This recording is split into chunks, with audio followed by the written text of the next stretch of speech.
Good morning student. आज मैं आप लोगों को बीएससी के सेमेस्टर 3 के एब्स्ट्रैक्ट अलजेब्रा, जिसको मॉडर्न अलजेब्रा के नाम से भी जाना जाता है, मैं उस पेपर को आज स्टार्ट करूँगा। ऐसे तो मैं सारे पेपर को कवर करूँगा, बट मैं अभी स्टार्ट इसी से कर रहा हूँ। ओके। और मैं अलजेब्रा को बहुत ही इन डेप्थ ले जाऊँगा, जिससे कि आपकी अंडरस्टैंडिंग बेटर हो और आपको मैथमेटिक्स में एक इंटरेस्ट क्रिएट हो। ओके। क्योंकि नॉर्मली क्या होता है, बीएससी में बच्चे जो होते हैं वो बड़े ही साधारण तरीके से किसी तरीके से एग्ज़ाम पास करने के लिए मैथमेटिक्स या अलजेब्रा को पढ़ लेते हैं, फिर आगे चल के एमएससी में उनको प्रॉब्लम फेस करनी पड़ती है। ओके। तो आप कंटिन्यूसली मेरी वीडियो में बने रहिएगा, मैं इन डेप्थ चीज़ों को ले जाऊँगा। और आगे चल के अगर आपका आईआईटी से एमएससी करने का भी मन होगा तो then you will get a proper approach to how to get the selection in IIT through IIT JAM. Okay. तो आप अच्छे से देखिएगा वीडियो को। तो इस सीरीज में मैं सबसे पहली टॉपिक जो है आपको एज ओ टर्मिनोलॉजी यूज करूँगा, सेट थ्योरी। ओके। तो मैं सेट थ्योरी बताता हूँ आप लोगों को क्या होता है। Actually it just a terminology to learn the group theory. Okay. तो मैं सबसे पहले टॉपिक आप लोगों को पढ़ाता हूँ, set theory.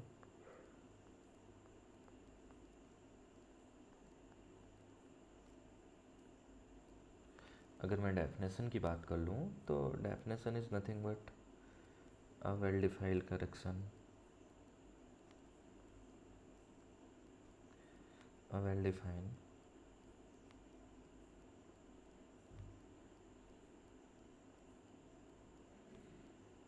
collection of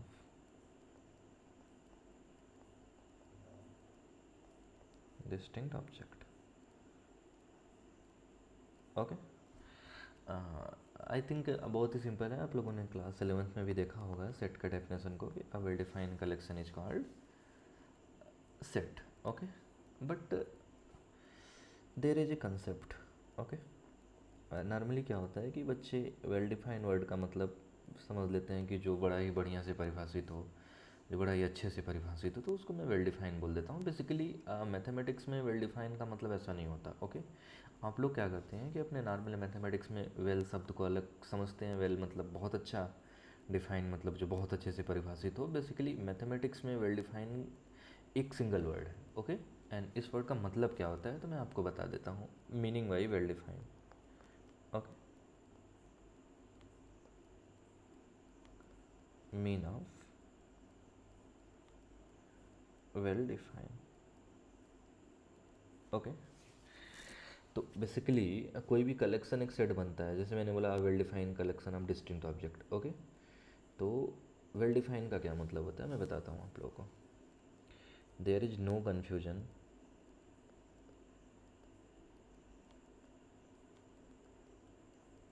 there is no confusion regarding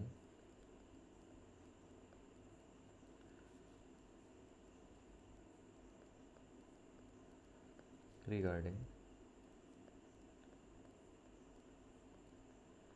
inclusion and exclusion of elements in collection. Okay. तो बेसिकली होता क्या है कि वेल डिफाइंड वर्ड का मतलब होता है there is no confusion regarding inclusion and exclusion of element in collection. Okay. Suppose जब मैं किसी रूल से, बेसिकली क्या होता है कि जो सेट होता है वो कलेक्शन का एक मैथमेटाइजेशन फॉर्म होता है। ओके। तो वेल डिफाइंड क्या होता है, एक मैथमेटाइजेशन होता है। ठीक है। और उस मैथमेटाइजेशन का मतलब क्या होता है कि there is no confusion regarding inclusion and exclusion of element in collection. Okay. अभी समझो आप, एक sorry, there is extra line, let me remove. Okay. अभी समझो आप। ओके। मैंने क्या किया, मैंने एक कलेक्शन कंसिडर कर लिया। Okay. Let me consider a collection.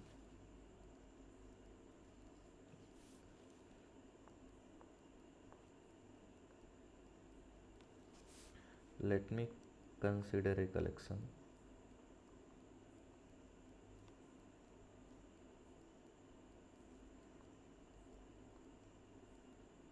Okay. अच्छा, मैं कलेक्शन पे कोई रूल नहीं है। ओके, कलेक्शन आप you can collect any thing which in your mind, it's called collection. Okay, आप कुछ भी कलेक्ट कर सकते हो। Collection of bad boy, collection of good girl, okay, collection of beautiful girl, any thing else. Okay, collection के पीछे कोई मैथमेटाइजेशन नहीं होता। और उसी कलेक्शन में अगर मैं ख़ास तरीके का एक मैथमेटाइजेशन कर देता हूँ तो वो क्या बन जाता है, मेरा सेट बन जाता है। और वो मैथमेटाइजेशन ही क्या होता है, वेल डिफाइन होता है। ओके, तो मैंने क्या किया, एक कलेक्शन कंसिडर कर लिया और मैंने उस कलेक्शन को क्या बोला, मैंने उस कलेक्शन में रख दिया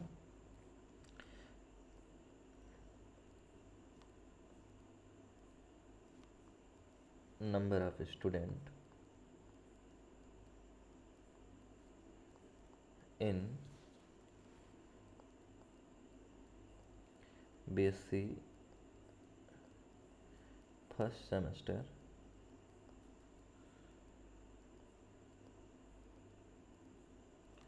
which age is greater than or equal to 100। Okay, मैंने क्या बोला कि कलेक्शन पे कोई रूल नहीं है। ओके, तो बेसिकली मैंने इस कलेक्शन में लिया क्या कि मैं BSc फर्स्ट सेमेस्टर में ऐसे बच्चों की संख्या जानना चाहता हूँ जिनका एज क्या हो, ग्रेटर देन और 100 हो। ओके, तो मैंने क्या बोला, सेट का सबसे पहला टेस्ट क्या है, वो कलेक्शन होना चाहिए। क्या ये कलेक्शन है? यस, ये कलेक्शन है। फिर उसमें क्या देखा जाता है कि उसमें एलिमेंट का इंक्लूजन हो रहा है या एक्सक्लूजन हो रहा है। ओके, तो अभी ध्यान से देखना आप। अभी मैंने बोला कि number of student in BSc first semester which age is greater than or equal to 100। Okay, तो is any confusion, is there is any confusion, क्या कोई बच्चा 100 साल का हो सकता है क्लास में? तो I think you damn sure कि जवाब आएगा नहीं हो सकता। ओके, अच्छा, नहीं होने से एक बात क्या हुआ, मैंने क्या बोला था यहाँ पे ध्यान देना, मैंने बोला था कि इंक्लूजन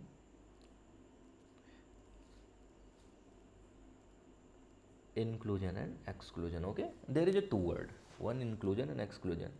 इंक्लूजन वर्ड कहाँ से आया है, इंक्लूड से आया है। इंक्लूड मतलब क्या होता है, एलिमेंट का, इट मीन्स एग्जिस्टेंस, या तुम कुछ एंट्री वर्ड से ले सकते हो आप लोग उसको, राइट ना। एंड एक्सक्लूजन का मतलब क्या होता है, मतलब वो कैसे बना है मैं बताऊँ आप लोगों को। एक्सक्लूजन एक्सक्लूड वर्ड से बना है। ओके, तो बेसिकली बोल क्या रहा है कि कलेक्शन में एलिमेंट इंक्लूड हो रहा है कि एक्सक्लूड हो रहा है। ओके, उसी इंक्लूजन और एक्सक्लूजन के रिगार्डिंग अगर कोई कन्फ्यूजन नहीं है तो then collection will be well define. और कोई भी कलेक्शन अगर वेल डिफाइन हुआ तो वो क्या बन जाएगा, सेट बन जाएगा। तो अभी ध्यान देना, अभी कलेक्शन में मेरे पास क्या है कि number of student in BSc first semester which is greater than 100। तो सबसे पहला डायग्नोस क्या होता है सेट का, सबसे पहला डायग्नोस होता है कि वो कलेक्शन होना चाहिए। तो ये कलेक्शन है। ओके, सेकेंड थिंग्स, अभी मुझे देखना है कि इसमें एलिमेंट की एंट्री हो रही है या फिर कुछ एग्जिट टाइप में हो रहा है। तो अभी ध्यान से देखना, is there is any student which age is greater than 100। क्या BSc फर्स्ट सेमेस्टर में कोई ऐसा बच्चा एग्जिस्ट कर सकता है जिसका उम्र 100 साल या 100 साल से ज़्यादा हो? तो जवाब निकल के आया नो। अच्छा, जैसे ही जवाब निकल के आया नो, तो इससे एक बात पता चला कि हमारे कलेक्शन में एलिमेंट एक्सक्लूड हो रहा है। क्या हो रहा है, एलिमेंट एक्सक्लूड हो रहा है। और जैसे ही दूसरा स्टेप क्या, इंक्लूजन या एक्सक्लूजन को देखना है, तो तुमको यहाँ पे क्या पता चल गया, एलिमेंट एक्सक्लूड हो रहा है। ओके, यहाँ पे मैं लिख दूँ क्या, exclusion, EXCLU, exclusion of element. It means that इस कलेक्शन में कोई भी स्टूडेंट नहीं आएगा। ठीक है, तो अब इसके बाद मेरे को चेक करना है क्या इसमें कोई एम्बिगिटी है, क्या इसमें कोई कन्फ्यूजन है। तो is there student, is there is any student who tells that कि किसी बच्चे का उम्र 100 साल हो भी सकता है? तो आई थिंक सारे बच्चे श्योरली बोल सकते हैं कि नहीं। इसका मतलब ये जो एलिमेंट का एक्सक्लूजन हुआ है इसमें कोई कन्फ्यूजन भी नहीं रहा मेरे को। ओके, तो आपने देखा मैंने यहाँ पे तीन चीज़ें किया। सबसे पहले क्या कि मैंने देखा कलेक्शन। ठीक है, तो collection will be any things, collection कुछ भी हो सकता है। ओके, उसके बाद मुझे देखना है क्या एलिमेंट की एंट्री हो रही है या फिर एग्जिट हो रहा है। तो आपने देखा कि एलिमेंट यहाँ पे एक्सक्लूजन हुआ। Okay, it means element exclude हो गया कलेक्शन में से, मतलब there is no element.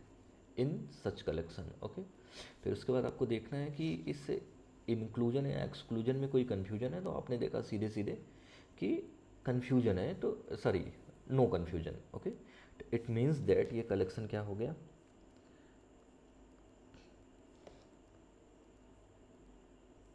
Collection A is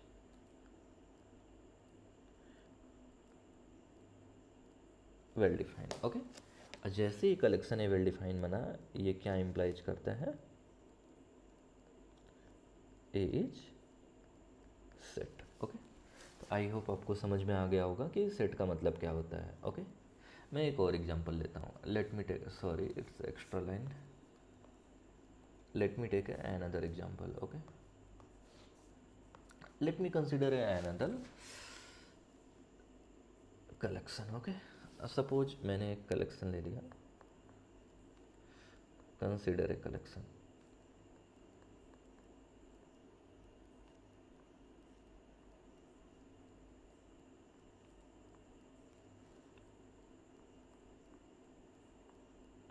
consider a collection A. Okay, अभी मैं इस कलेक्शन में क्या लेता हूँ कि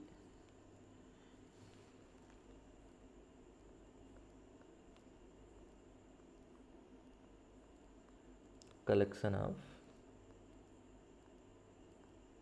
गुड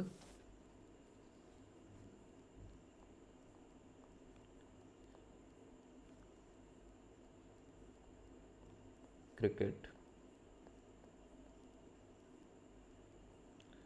प्लेयर। ओके, मैंने क्या बोला, कलेक्शन पे कोई, मतलब कलेक्शन पे कोई रूल नहीं है, you can collect any thing. Okay, तो मैंने कलेक्शन क्या ले लिया कि collection of good cricket player. Okay, तो अभी मैं देखता हूँ कि क्या इस कलेक्शन में एलिमेंट की एंट्री हो रही है या फिर एलिमेंट एग्जिट कर रहा है।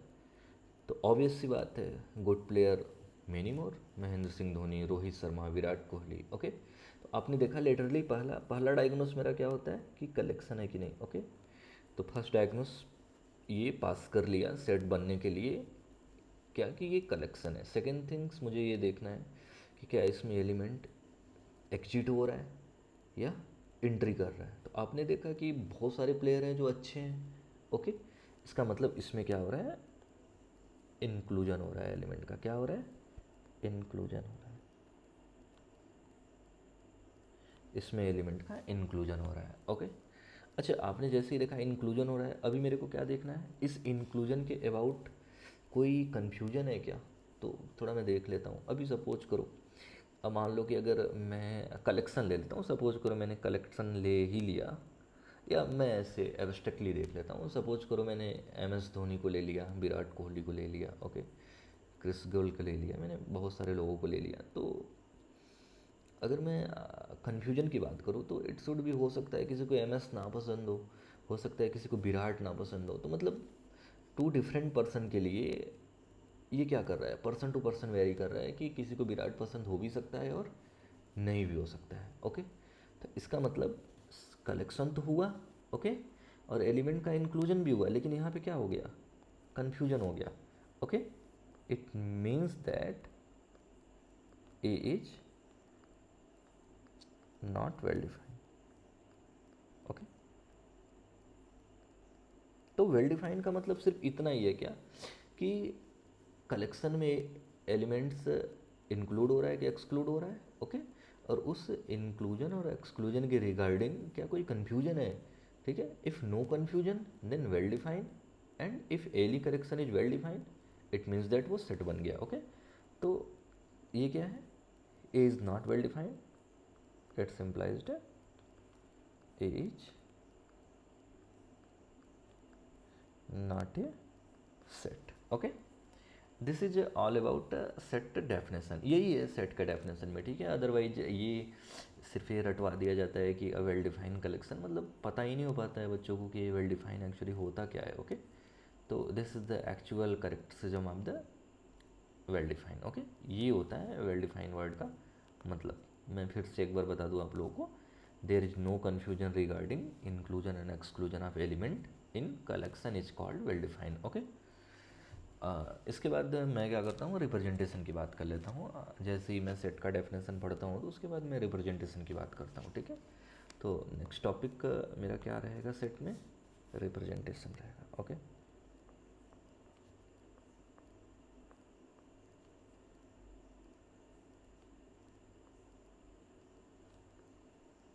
Representation of set, okay. थोड़ी राइटिंग के साथ मैनेज करना आप लोग। तो इसमें रिप्रेजेंटेशन के दो फॉर्म होते हैं, ओके। पहला फॉर्म होता है मेरा रोस्टर फॉर्म होता है। क्या होता है? Roster form.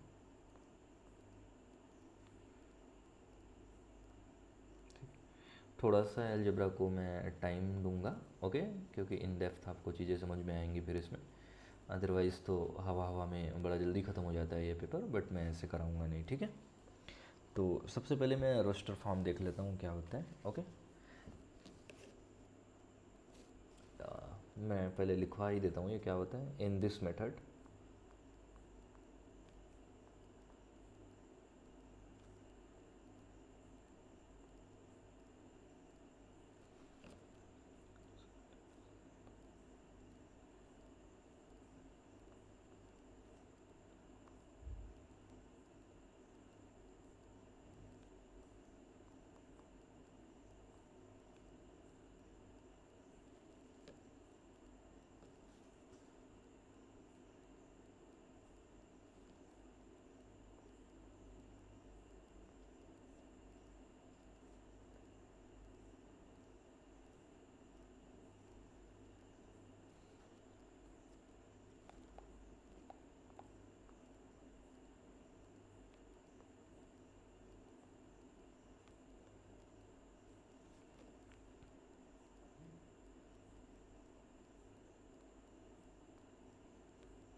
okay.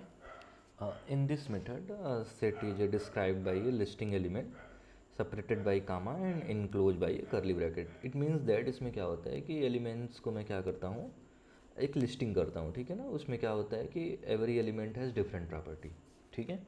और उसको मैं क्या करता हूँ, कामा से सेपरेट कर देता हूँ। सपोज करो मैंने बोल दिया एज एग्जाम्पल कि set of first 5 natural number, 5 natural, okay. तो मैंने मान लिया है सेट ए है, तो फर्स्ट 5 नेचुरल नंबर क्या हो जाएगा, 1 हो जाएगा, 2 हो जाएगा, 3 हो जाएगा, 4 हो जाएगा, 5 हो जाएगा, ओके। तो बेसिकली सेट बिल्डर क्या बोलता है कि इसमें एलिमेंट की लिस्टिंग होती है and every element has different property, okay. और मैं इसको करली ब्रैकेट में क्या करता हूँ, इनक्लोज्ड कर देता हूँ, ठीक है। This is called roster form. Next form की मैं बात कर लेता हूँ। नेक्स्ट फॉर्म को बोलते हैं set builder form, okay.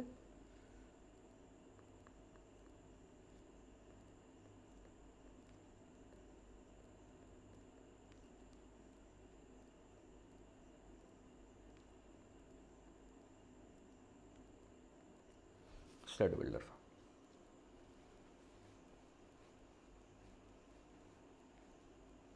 Okay. इसमें क्या होता है, इन दिस मेथड मैं इसमें क्या करता हूँ, सेट के एलिमेंट को किसी कॉमन प्रॉपर्टी के साथ लिखता हूँ, ओके ना। तो मैं पहले लिखवा देता हूँ इसको कि होता क्या है ये।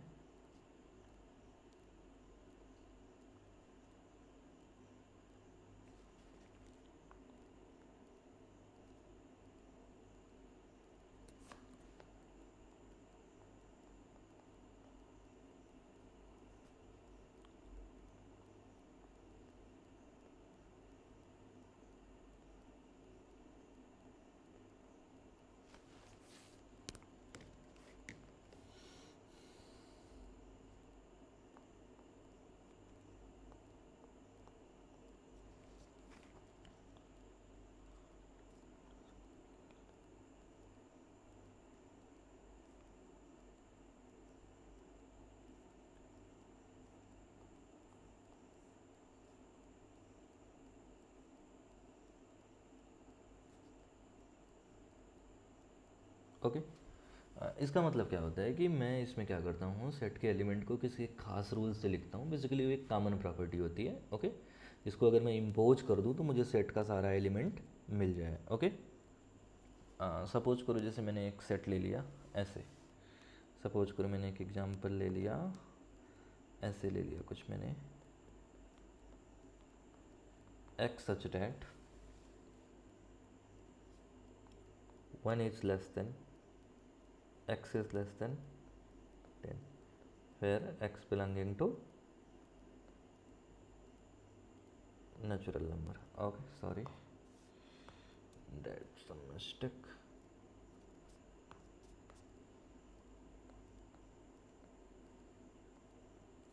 Sorry.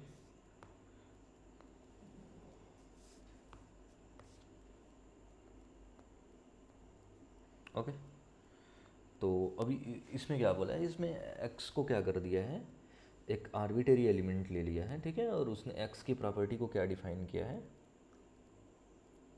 कि x एक ऐसा नेचुरल नंबर है जो क्या है 1 से तो बड़ा है लेकिन 10 से स्मॉल है, ओके। अब अगर मैं इसको क्या करूँ, रोस्टर फॉर्म में लिखने की कोशिश करूँ तो बेसिकली ये कुछ नहीं है, ये क्या है, 2 है, 3 है, 4 है, 5 है, 6 है, 7 है, 8, 9, ओके। आई थिंक आप समझ ही गए होगे मैंने क्या किया कि इसको एक कॉमन प्रॉपर्टी से बता दिया, कि मैंने डिफाइन कर दिया इसको एक रूल से, और एक्स को रिस्ट्रिक्ट कर दिया नेचुरल नंबर पे, तो आपको जो ये सेट मिला यही क्या है, ये रोस्टर फॉर्म में है, ओके। तो यही है सेट बिल्डर एंड रोस्टर में, बहुत ज़्यादा इस पर रिसर्च करने की ज़रूरत नहीं है,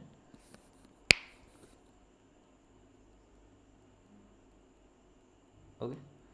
तो इसके बाद मैं टाइप ऑफ सेट पे आ जाता हूँ, क्योंकि डायरेक्टली मेरे को जाना है रिलेशन पे, इम्पॉर्टेंट पार्ट आप लोगों का रिलेशन है, ठीक है। तो मैं टाइप ऑफ सेट्स पे आ जाता हूँ, sorry it's extra line.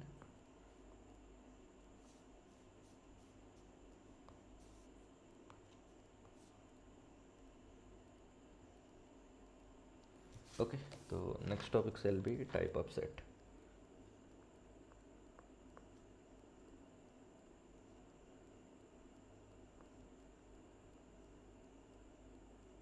Type of set, okay. तो इसमें जो सबसे पहला आता है बड़ा ही ट्रिवियल सा सेट है, और आप लोगों ने देखा होगा कि इम्पटी कलेक्शन से आया हुआ था ये सेट, ओके। तो जिसको हम लोगों ने क्या बोला था, इम्पटी सेट,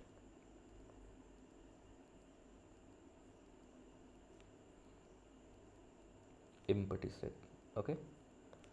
तो एम्प्टी सेट क्या है, सिंपल सी बात है, आप लोगों को पता होगा कि उस कलेक्शन में आपने देखा था आपको क्या मिला था, 0 एलिमेंट्स मिले थे, okay.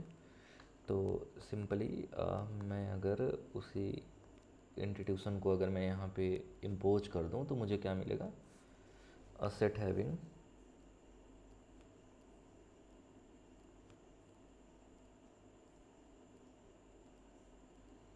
a set having 0 element, okay, a set having 0 elements, okay, and it is denoted by, अभी मैं यहाँ पे डिफाइन कर लेता हूँ, it is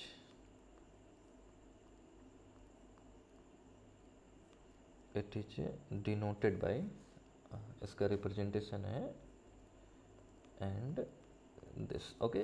बेसिकली फाई हम लोग इसको जनरली बोलते हैं, but actually this is not phi.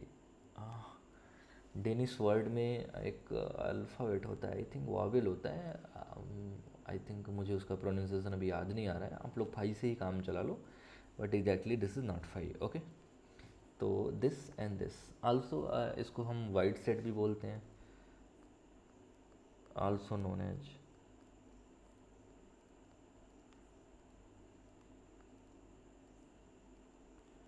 Wide set,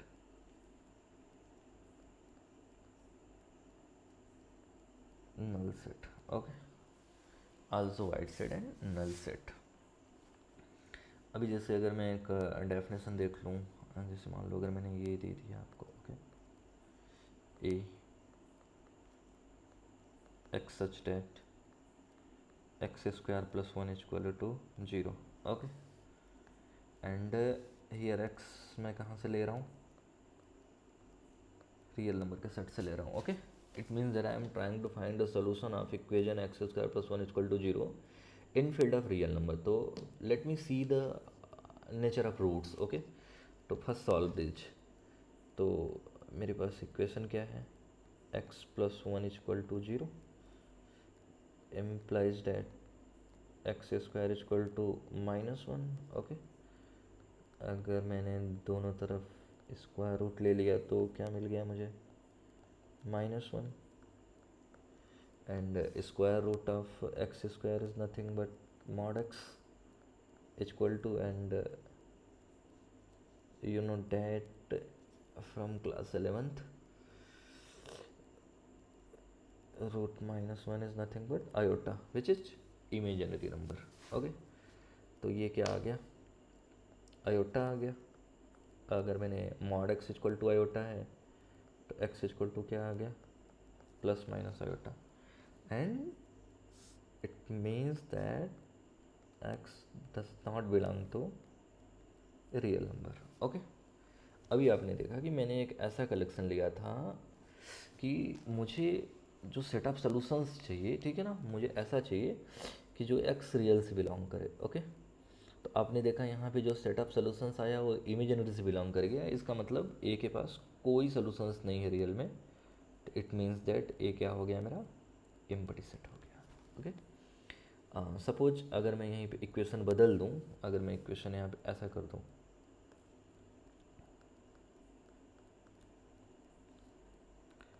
x such that x square minus one equal to zero, x belonging to real number. Okay, done. तो अभी अगर मैं इसको देखूँ तो फिर मुझे क्या मिल जाएगा, इसका मतलब क्या है कि इस क्वाड्रेटिक इक्वेशन के जो सॉल्यूशंस आएंगे, ठीक है ना, उनका सेट्स पूछा है. मैं इसको सेट ऑफ सॉल्यूशंस भी बोल सकता हूँ. तो सबसे पहले मैं सॉल्व भी कर लेता हूँ x minus one equal to zero को. ओके, जैसे ही मैंने इसको सॉल्व किया तो फिर मेरे को क्या मिल गया, x square equal to one. फिर मैं क्या किया, दोनों तरफ स्क्वायर रूट ले लिया. Square root of x square root of plus one. Okay, and as you know this is modulus x, this is 1 implies x बराबर प्लस माइनस वन. इसका मतलब यहाँ पे x की वैल्यू क्या आ गई, प्लस माइनस वन आ गई. तो सेट ऑफ सोल्यूशंस क्या आ गया, वन आ गया एंड माइनस वन आ गया. ओके, अभी समझ में आया, ठीक है. एंड नेक्स्ट टाइप में क्या आता है, फाइनाइट सेट आता है. ओके, मैं फाइनाइट सेट को देख लेता हूँ, या मैं सिंगलटन देख लेता हूँ. पहले सिंगलटन सेट को देख लेता हूँ. Okay,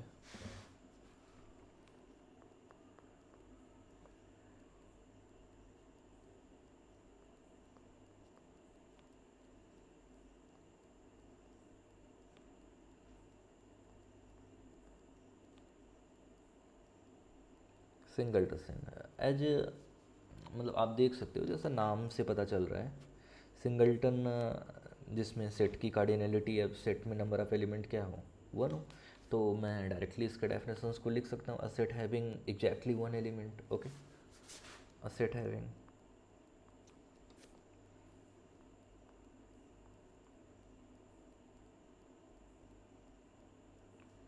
exactly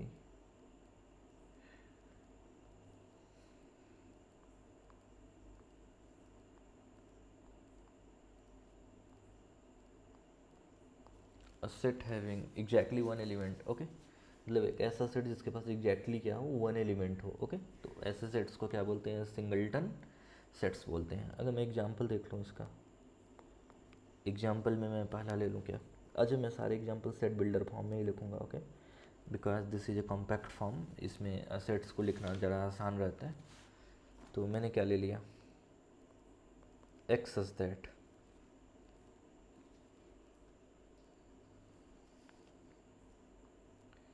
x is even prime number.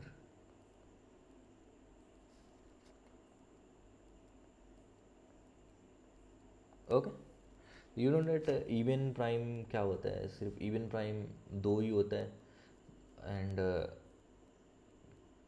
दो के बाद कितना भी ग्रेटर ले लो आप नंबर, वो कभी भी प्राइम इवन हो ही नहीं सकता। ओके, वो ऑड ही होगा हमेशा, क्योंकि अगर वो इवन होगा तो उसके पास एक वन डिवाइजर हो जाएगा, एक वो नंबर खुद हो जाएगा, एंड एक रेडीमेड डिवाइजर टू हो जाएगा, तो उसके पास थ्री डिवाइजर हो जाएंगे, तो वो प्राइम नंबर नहीं रह जाएगा। ओके, आगे मैं बताऊंगा आप लोगों को कि प्राइम नंबर क्या होता है अच्छे से, ठीक है। बहुत सारे मिसकंसेप्शन हैं, बहुत गलत जान चुके हो आप लोग प्राइम के बारे में, ठीक है। सही करूँगा उन सब चीज़ों को आगे चल के, डोंट वरी। तो मेरे को सेट में क्या मिल गया, टू मिल गया। ओके, अच्छा इसको पढ़ने का तरीका क्या होता है, अगर कभी भी सेट में वन एलिमेंट मिले तो उसको ऐसे बोलते हैं, जैसे इसको क्या बोलोगे, सिंगलटन टू बोलोगे,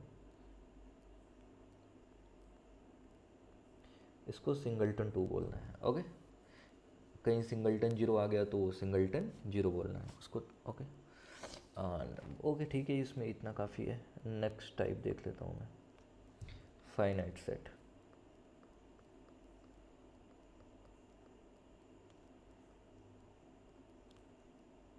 फाइनाइट, ओके, जैसा नाम से पता है कि a set which has countable number of element, तो या फाइनाइट एलिमेंट आप डायरेक्टली बोल सकते हो। Okay, a set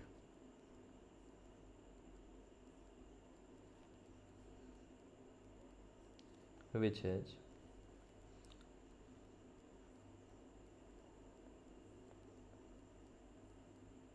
countable number of element।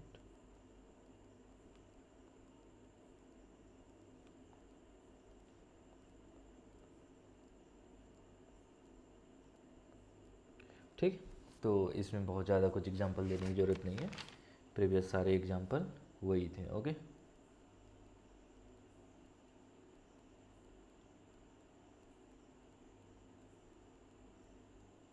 तो अभी क्या है कि अभी मैंने सेट के टाइप के बारे में पढ़ लिया, तो मैं क्या करता हूँ, कुछ आप लोगों को टर्मिनोलॉजी बता देता हूँ ना, सेट्स की टर्मिनोलॉजी बेसिकली होते क्या हैं सब, ठीक है। टर्मिनोलॉजी मतलब आप समझ सकते हो, मैं बेसिकली नोटेशन के बारे में कुछ बताने जा रहा हूँ आप लोगों को, ठीक है। तो आप एक हेडिंग बना लो, बेसिक टर्मिनोलॉजी या बेसिक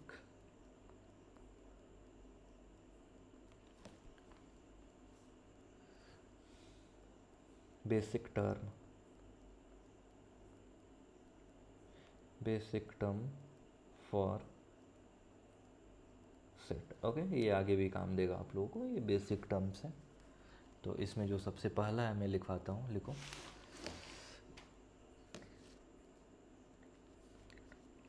इसमें जो ए वाला पार्ट है, set are usually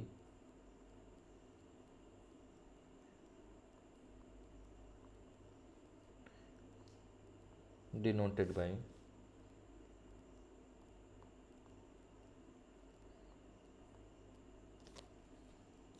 big letter।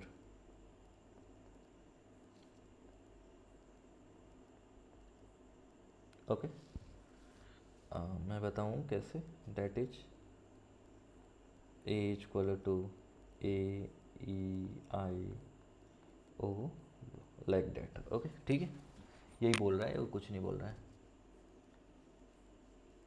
अच्छा, बी वाला क्या बता रहा है, ये जो सेट में एलिमेंट है, जैसे सेट ए में एलिमेंट है ई ए आई ओ यू, ओके, इनको क्या बोलते हैं, सेट्स के एलिमेंट्स बोलते हैं या मेंबर बोलते हैं, ठीक है ना। तो इसी बात को मैं लिस्ट कर देता हूँ, the object in A set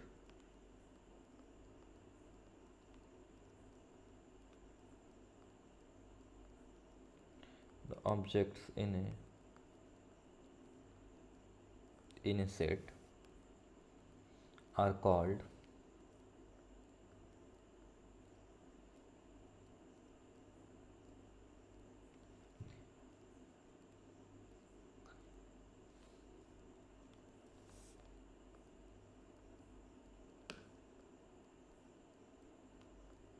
elements of the sets। Okay, member भी बोल सकते हो आप, बट ठीक है। इतना क्या है, तीसरा क्या है,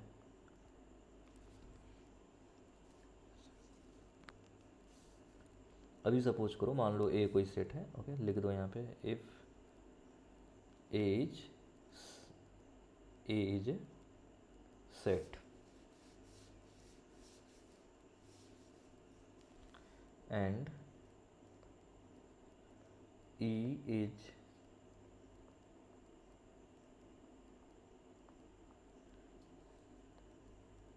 element of A. Then we write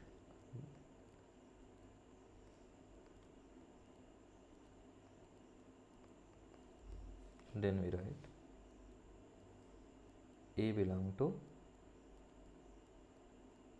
A. Okay, A belonging to A.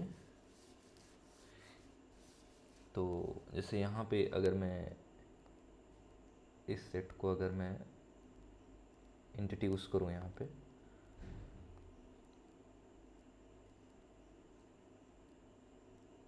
Okay, तो here E belongs to A, I belongs to A, U belongs to A, ठीक। तो सेट्स के एलिमेंट क्या करते हैं, सेट से बिलोंग करते हैं, ठीक है। अभी सपोज करो, अभी मैं ये भी समझा देता हूँ, अलग से लिखाने की कोई ज़रूरत नहीं है। सपोज करो कोई एलिमेंट सेट में नहीं है तो वो डज नॉट बिलोंग करेगा। अभी देखो जैसे क्या ए सेट में 1 है, नहीं है, तो मैं इसको ऐसे लिख दूंगा 1 डज नॉट बिलोंग्स टू ए। अलग से एक लाइन लिखवाने का कोई मतलब नहीं था, ठीक है, ठीक है। तो अभी मैं थोड़ा सा इक्वलिटी की बात कर लेता हूँ कि दो सेट आपस में इक्वल कब होते हैं, ठीक है। या इक्वलिटी से पहले मैं सबसेट की बात कर लेता हूँ, ठीक है ना। अभी सेट मैंने कर लिया पूरा, तो मैं सबसेट की बात कर लेता हूँ, ठीक है। नेक्स्ट टॉपिक क्या रहेगा आपका,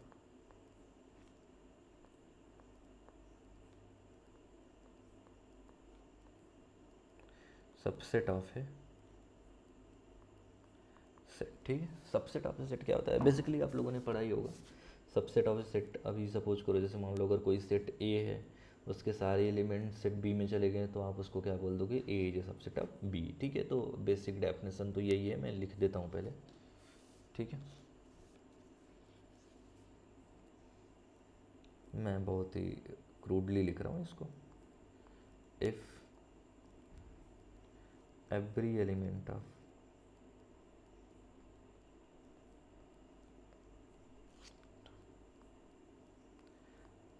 set B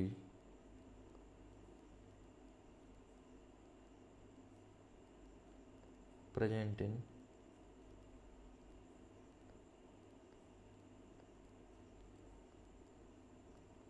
set A, okay, then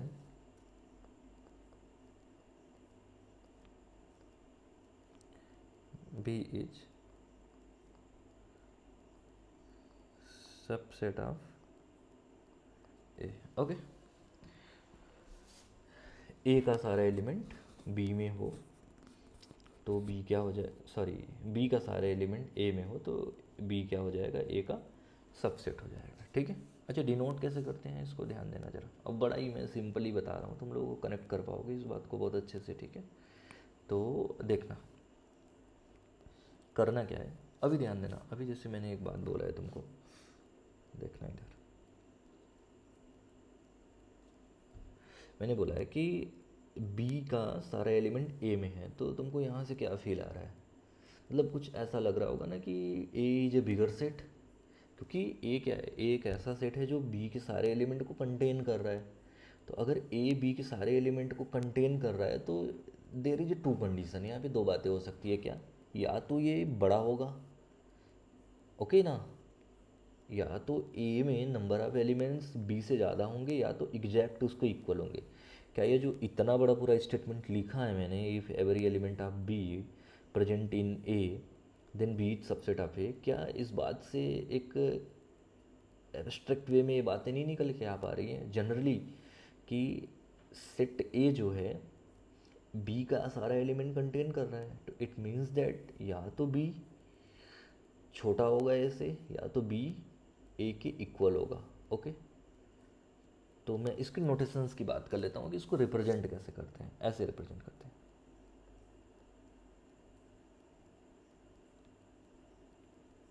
okay, अभी देखो ध्यान से, ऐसे लिखना है। ओके, अब इस साइन से देख लो ना, अभी यहाँ पे आपको क्या पता चल रहा है कि जैसे बी ए का क्या कर रहा है, सारा सॉरी ए बी का सारा एलिमेंट कंटेन कर रहा है, ठीक है ना। तो आपको क्या देखने में लग रहा है कि कार्डिनलिटी ऑफ ए जो है वो क्या है, या तो बड़ी है या तो छोटी है, किससे, कार्डिनलिटी ऑफ बी से। ओके, तो इसको मैं ऐसे भी तो लिख सकता हूँ, cardinality of B is less than और equal to cardinality of A. Okay, तो आप इसी से ये इंट्रोड्यूस कर सकते हैं कि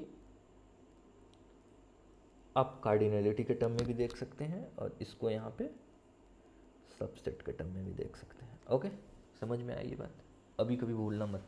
अभी जैसे मान लो बोल दिया मैंने कि if every element of C present in A, तो आप यहाँ से देख लो ना कि ए एक ऐसा सेट है जो सी को क्या कर रहा है, कंटेन कर रहा है। इसका मतलब ए क्या है, ए सीम्स लाइक ए बिगर, ए कैसा दिख रहा है, बड़ा दिख रहा है। अगर ए बड़ा दिख रहा है तो ये वाला माउथ किधर खुलेगा, ए की तरफ खुलेगा, लाइक दैट। ठीक है ना, यहाँ से तुम कंक्लूड कर सकते हो चीज़ों को।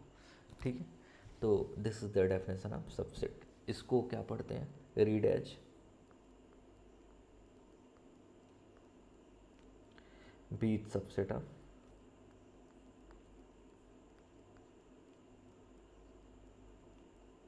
B subset of A. Okay, अच्छा इसका मतलब क्या है जरा मैं बताता हूँ तुम लोगों को। सपोज करो जैसे ये नोट बना लो इसको तुम लोग। ओके, अभी सपोज करो जैसे लिखा है बी इज सबसेट ऑफ ए। ठीक है, तो इसका मतलब क्या है, ध्यान देना। इसका मतलब क्या है, मैंने बोला कि बी की कार्डिनलिटी मतलब बी में जो एलिमेंट हैं या तो वो ए से छोटे होंगे या तो वो ए से बड़े होंगे। ठीक है ना, तो देखो अलग अलग बुक में अलग अलग नोटेशंस है। ठीक है, अलग अलग बुक में अलग अलग नोटेशंस है। जैसे एन क्या करता है, एन सबसेट ऐसे लिखता है, वो सबसेट को ऐसे दिखाता है। ठीक है ना, बट अदर बुक्स क्या करते हैं, इसको प्रॉपर सबसेट मानते हैं। क्या बोलते हैं, प्रॉपर सबसेट बोलते हैं, प्रॉपर सबसेट बोलते हैं। ठीक है, अभी प्रॉपर सबसेट को लिखने का और तरीका क्या है, गैलियन जो बेस्ट बुक है अलजेब्रा की, गैलियन प्रॉपर सबसेट को कैसे लिखता है। अच्छा, प्रॉपर सबसेट का मतलब क्या होता है कि मतलब उसमें ये रहता है कि बी की कार्डिनलिटी ए से छोटी ही रहती है। इट मीन्स दैट कभी बी ए के इक्वल नहीं हो सकता। मैं अभी एग्जाम्पल से सब बता रहा हूँ तुम लोगों को। ठीक है ना, तो वहाँ पे ए इक्वलिटी वाली कंडीशन नहीं आती है। जब इक्वलिटी वाली कंडीशन नहीं आती तो गैलियन उसको कैसे लिखता है, वो सबसेट भी बनाता है, इक्वलिटी बनाता है, उसको क्या कर देता है, कट कर देता है। जैसे हम लोग ये साइन यूज करते हैं, ये वाली डज नॉट इक्वल टू वाला, राइट ना। गैलियन क्या करता है, इसको कट कर देता है। ठीक है ना, ये भी क्या है, प्रॉपर सबसेट है, प्रॉपर सबसेट पीएसएस। ओके, ठीक है, अभी चलो एग्जाम्पल से करते हैं। ये तो एब्स्ट्रैक्ट वे में हो गया थोड़ा, एग्जाम्पल से करते हैं। ठीक है, सपोज करो मैंने एक सेट ले लिया ए, इसमें ले लिया मैंने 1 ले लिया, 2 ले लिया, 3 ले लिया, 4 ले लिया। ओके, एंड सेट बी ले लिया, 2 ले लिया, 3 ले लिया। ओके, आपने देखा कि सेट ए एक ऐसा सेट है, ओके, जो बी के एलिमेंट को क्या कर रहा है, कंटेन कर रहा है। इसका मतलब बिगर कौन है यहाँ पे, ए बिगर है। ओके, तो मैं क्या लिख सकता हूँ इसको, B is subset of A. Okay, आप ये ग्रेटर देन एंड इक्वल के वाले साइन से इसको कंक्लूड कर लेना। जैसे ग्रेटर देन में जो ग्रेटर रहता है उसकी तरफ माउथ ओपन रहता है, तो इसी तरीके से सबसेट में भी ए की तरफ क्या है, मतलब इसका मतलब क्या है कि बी कंटेंड इन ए। ओके, समझ में आया ये बात। ठीक है, तो नेक्स्ट मैं सबसेट के बारे में कुछ और बताऊं तुम लोगों को। अभी मैं इक्वलिटी की बात कर लूँ क्या यहाँ से थोड़ा। आई थिंक आप लोगों को सबसेट समझ में आ गया होगा। ठीक है, अच्छा अभी मैं इक्वलिटी की बात नहीं करता हूँ, मैं थोड़ा कंस्ट्रक्शन बता देता हूँ कि सबसेट का कंस्ट्रक्शन होता कैसे है। ठीक है, मैं सबसेट का कंस्ट्रक्शन बता देता हूँ।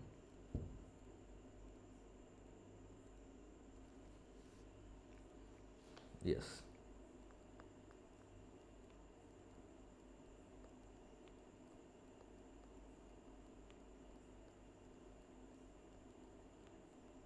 Construction of subset. ओके, तो सपोज करो मैंने क्या ले लिया, एक सेट ले लिया ए, इसमें कितने एलिमेंट हैं, सिर्फ वन एलिमेंट, ठीक। अब मुझे एक ऐसा सेट है वन एलिमेंट वाला जिससे मुझे सबसेट बनाना है, ठीक है। अच्छा, एक बात आप लोगों ने सुना होगा कि empty set is a subset of every set, ठीक है ना। एंड एक और क्या, every set is subset of itself, ठीक है। तो नेक्स्ट लेक्चर में मैं इसको प्रूफ करूँगा बहुत ही ईजिली कि ये होते कैसे हैं, ठीक है। तो अभी के लिए क्या है, इसका पहला सेट क्या बन गया, एम्प्टी सेट बन गया, दूसरा क्या बन गया, सिंगलटन वन बन गया, ठीक है ना। अच्छा, ऐसा होता क्यों है मैं इसको कल एक्सप्लेन करूँगा, ठीक है ना। कल मैं एक, अभी तो जैसे आज मैंने सेट थ्योरी सॉरी आज तो मैंने सबसेट लिखवा दिया आप लोगों को कि ये सबसेट होते हैं, ठीक है ना। कल मैं एक 10 मिनट के एक एडिशनल नोट्स में बताऊँगा आप लोगों को कि सबसेट्स के मैथमेटिकल डेफिनेशंस क्या होते हैं, और उन्हीं मैथमेटिकल डेफिनेशंस को यूज करके कल मैं बता दूंगा कि why empty set is a subset of itself and sorry why empty set is a subset of every set and why every set is a subset of itself. क्यों empty set सभी set का subset होता है और क्यों सभी set खुद के सबसेट होते हैं, मैं इसको प्रूफ करा दूंगा। तो मैं इस पर ज़्यादा बात नहीं करना चाहता हूँ, अभी मैं कंस्ट्रक्शन पे ध्यान देता हूँ, ठीक है ना। अभी अभी मैं क्या करता हूँ, दूसरा मैं ले लिया, सपोज करो मैंने सेट ए में ले लिया, वन ले लिया, टू ले लिया, ठीक है ना। तो सिंपल सी बात है, अभी के लिए मैं ले लेता हूँ क्या, इम्पटी ले लिया पहला। अच्छा, इम्पटी मतलब क्या, वन कार्डिनल, कितने कार्डिनल है इसमें, एक कार्डिनल है, सॉरी जीरो कार्डिनल है। इसके बाद मैं क्या लूँगा, एक एक कार्डिनल का लूँगा। कार्डिनल मतलब सेट में जो नंबर ऑफ एलिमेंट्स होते हैं उनको कार्डिनल बोलते हैं, ठीक है। तो अगर मैं इससे बनाऊँ तो पहला क्या बन जाएगा, सिंगलटन वन, दूसरा क्या बन जाएगा, सिंगलटन टू, ओके। फिर देखो तीन बन गए मेरे, एम्पटी बन गया, वन बन गया, टू बन गया। नेक्स्ट क्या बनेगा, क्या वन कार्डिनल के और बन सकते हैं, नहीं, एक वन की चॉइस है, एक टू की चॉइस है। नेक्स्ट अगर मैं बनाऊँ टू कार्डिनल के साथ तो क्या बनेगा, वन बनेगा, टू बनेगा, ठीक है, एक चॉइस है। अच्छा, दूसरा अगर मैंने लिखा टू वन, ठीक है ना, तो ये वैलिड नहीं है, क्यों, क्योंकि आपको सेट में पता है क्या, ए कामा बी इक्वल होते हैं बी कामा ए के, ठीक है। ए कामा बी किसके इक्वल होते हैं,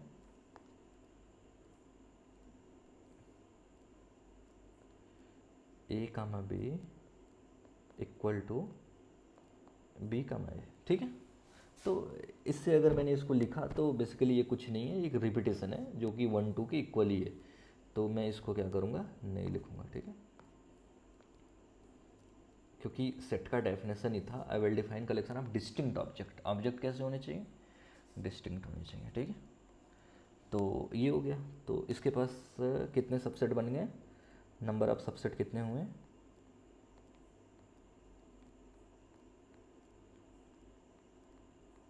नंबर ऑफ सबसेट कितने हो गए, 4 हो गए। इसके पास नंबर ऑफ सबसेट कितने थे,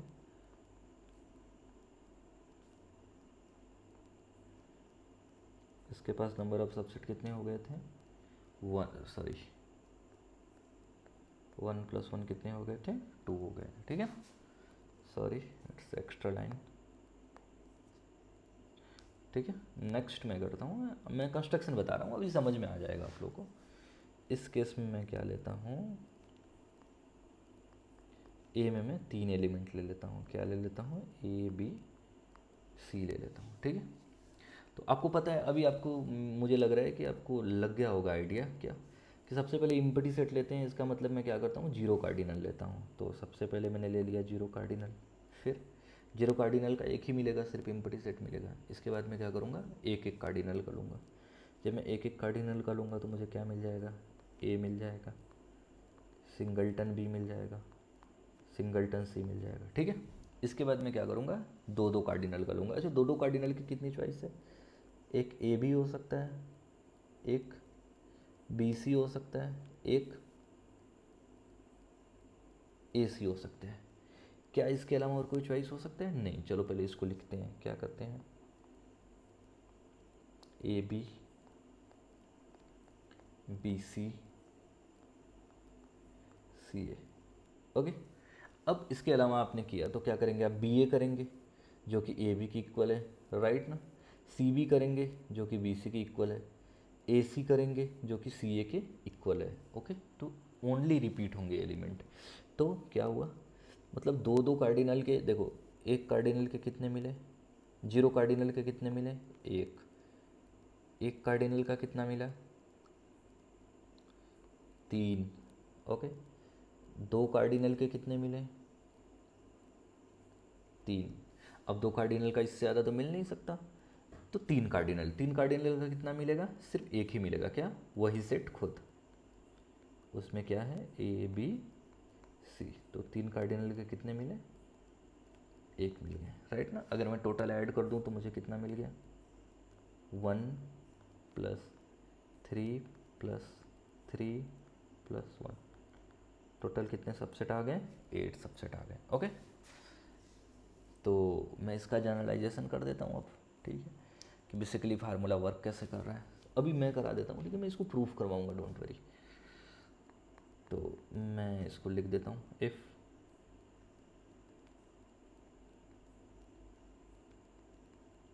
ओके, ये जो नोटेशन है, ये मॉड जैसा जो दिख रहा है आप लोगों को, इसका मतलब क्या होता है, नंबर ऑफ एलिमेंट। ओके, तो इफ़ नंबर ऑफ एलिमेंट, किसी सेट में नंबर ऑफ एलिमेंट n है, देन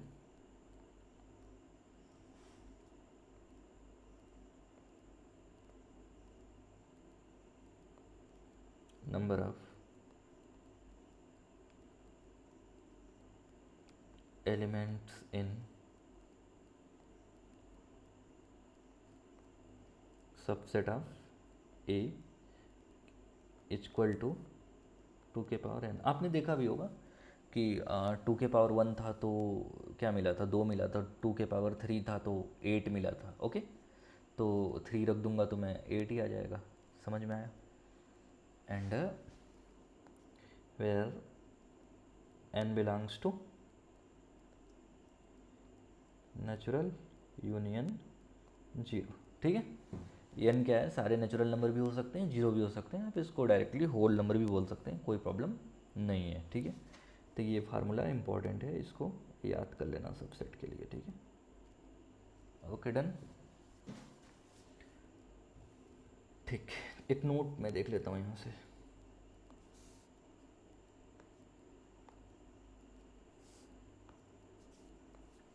लिखता हूँ मैं क्या,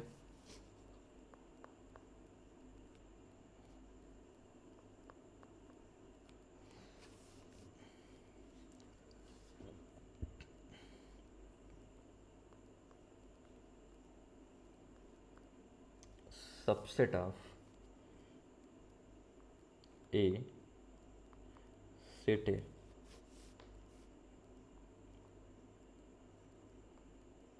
can be empty. Okay, question mark पूछा गया है कि क्या, सपोज करो अगर कोई सेट ए है तो क्या उसका सबसेट इम्पटी सेट हो सकता है। बेसिकली देखो क्या है ना, कि सबसेट भी एक सेट ही होता है, ठीक है। तो जैसे सेट इम्पटी होता है, तो मैं ये पूछना चाहता हूँ आप लोगों से कि क्या किसी सेट ए का सबसेट कभी इम्पटी हो सकता है। मैंने क्वेश्चन मार्क लगाया है, ठीक है। तो चलो करते हैं, आप लोग देख लेना थोड़ा। तो इसका आंसर क्या है, नो। क्यों? अच्छा, किसी भी सेट का सबसे छोटा एलिमेंट क्या हो सकता है, किसी भी सेट में सबसे मिनिमम एलिमेंट क्या हो सकता है, जीरो हो सकता है। चलो मैं उसी पे टेस्ट कर लेता हूँ, क्योंकि जब मैंने 1 एलिमेंट लिया था तो उसके पास कितने सबसेट आए थे, 2 आ गए थे। 3 लिया था तो कितने आ गए थे, 8 आ गए थे। तो मेरे पास एक चॉइस बची है, क्या, जीरो, राइट ना। तो मैं क्या कर लेता हूँ, टेक। ओके, बेसिकली मैंने क्या ले लिया, ए बराबर में एम्पटी सेट ले लिया, ठीक है। तो एम्पटी सेट की कार्डिनलिटी क्या हो जाती है, जीरो हो जाती है। तो मैंने बताया था कि अगर किसी सेट में n एलिमेंट हैं तो उसके सबसेट में कितने एलिमेंट होते हैं, 2 के पावर n एलिमेंट होते हैं, राइट ना।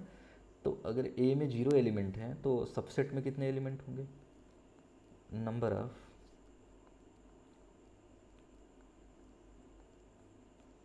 एलिमेंट इन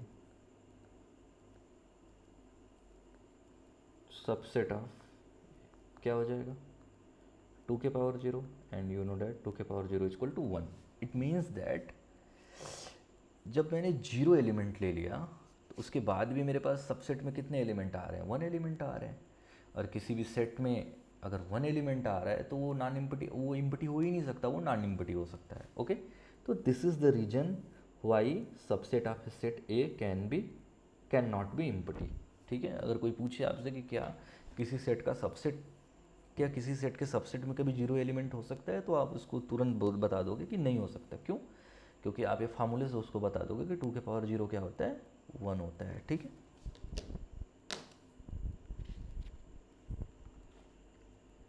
ठीक है. तो बस सबसेट में इतना ही है. कल मैं एक एडिशनल टॉपिक के साथ आऊँगा, बताऊँगा. ठीक है, तो अब सबसेट के बाद मैं क्या बताता हूँ आप लोगों को, एक अलग टॉपिक है. ऑलमोस्ट अब हम लोग रिलेशन में पहुँचने वाले हैं, क्योंकि मेन फोकस रिलेशन को ही पढ़ाना है, क्योंकि रिलेशन पे ही मैं इक्विवेलेंसी को डिफाइन करूँगा, पार्टीशन को डिफाइन करूँगा, इक्विवेलेंस क्लास को डिफाइन करूँगा, फिर we will enter in group theory. Okay, जिसको मॉडर्न अलजेब्रा भी बोलते हो आप लोग. तो बड़ा ही डेप्थ में चलेगा सब कुछ, घबराना मत आप लोग एकदम. ठीक है, अच्छे से बस पढ़ना. Okay, next Cartesian product of sets. Next topic देखो.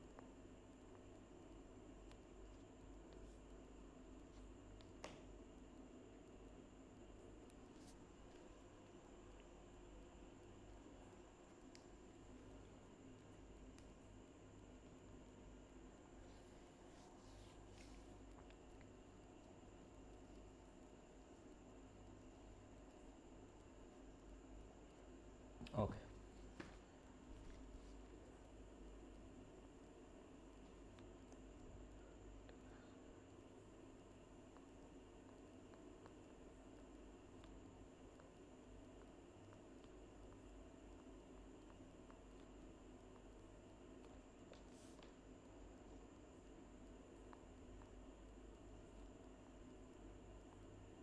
ठीक है. तो अभी मैं 2 पे करता हूँ, फिर मैं उसको जनरलाइज कर दूंगा. ठीक है ना, कार्टेशियन प्रोडक्ट क्या होता है. तो आप लोग डेफिनेशन लिख लीजिए इसका पहले. Let A and B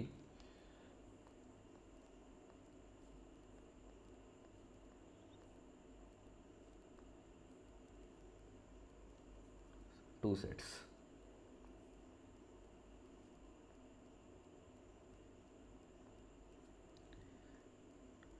then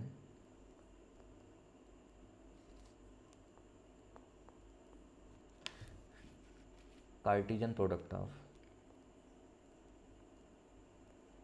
A and B, here A and B sets, okay, is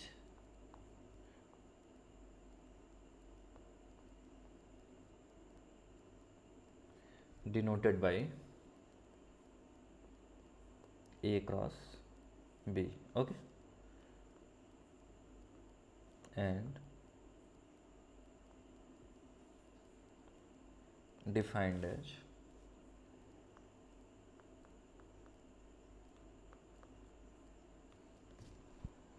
basically देखो, जितना भी कुछ कराऊंगा मैं, ठीक है ना, चाहे कार्टेशियन प्रोडक्ट करा दूँ, चाहे यूनियन करा दूँ, चाहे इंटरसेक्शन करा दूँ, कुछ भी करा दूँ, ठीक है ना. बेसिकली मैं यहाँ पे यूनियन इंटरसेक्शन का पार्ट में छोड़ रहा हूँ, कर लोगे आप लोग. ठीक है, उसको ये सब कुछ क्या होते हैं, एक सेट ही होते हैं इनके. जैसे अभी ए क्रॉस बी का भी रिजल्टेंट क्या होगा, एक सेट ही होगा. ठीक है ना, तो सब कुछ सेट है, everything is about set.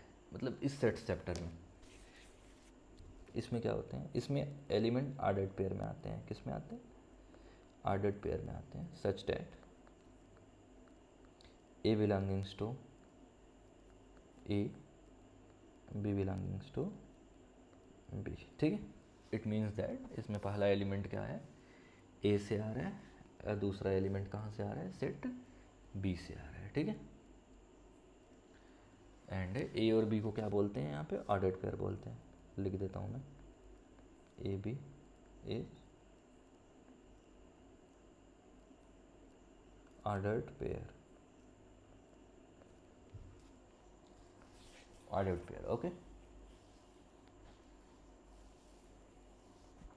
Clear है. अच्छा, करके देख लेता हूँ मैं, हो कैसे रहे हैं, ध्यान देना. ठीक है ना, एग्जाम्पल से सीधे. बस ये लास्ट टॉपिक है आज का. ठीक है, आई थिंक समझ में आ रहा होगा तुम लोगों को। सपोज करो मैं एग्जांपल ले ले रहा हूँ, ठीक है।